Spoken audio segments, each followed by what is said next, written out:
paano ginawa yung user registration system. So first, ang goal natin sa program na to is kumuha ng user details at siguraduhin na dadaan sa password sa mahigpit na validation bago muna ito tanggapin. So, dito sa step 1, user information and validation. So, ito is hihingiin ng program nyo full name at user type. Makikita nyo sa code na may while true loop tayo para sa user type po ito.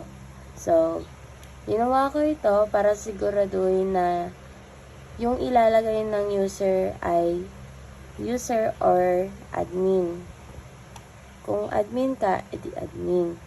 Tas kung mali yung in-input mo, mag-error to at uulit to hanggang sa tama yung ilalagay mo. Step 2, yung password requirements or validation.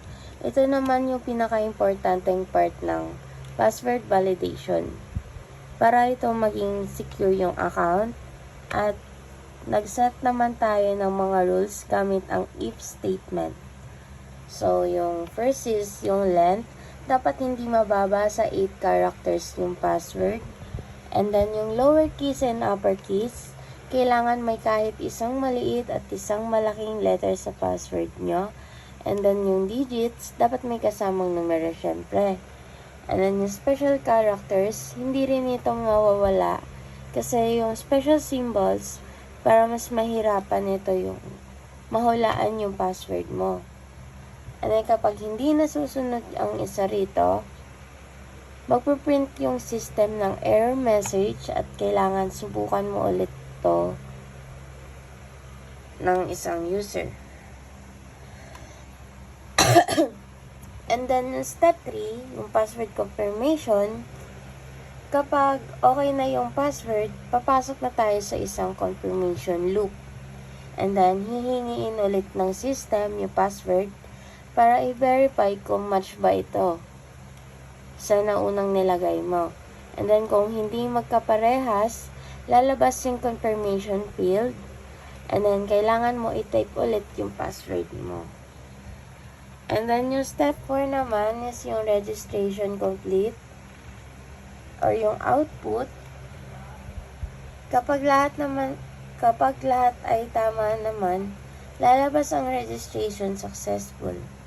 And then, i-display ng system yung summary ng yung account. Like yung full name, user type na nakakapitalize, at yung username mo. Halimbawa, nung dito sa code, ay dito sa output na nilagay ko, is yung name is Mika, yung user type ay admin. And then,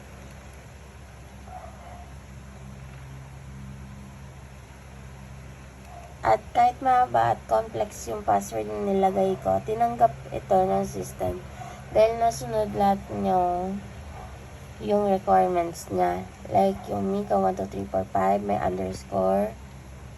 Ayan. And then, yun lang. That's it. Yun na lang simple and logic ng aking user registration. Thank you. 1, 2, 3, 4.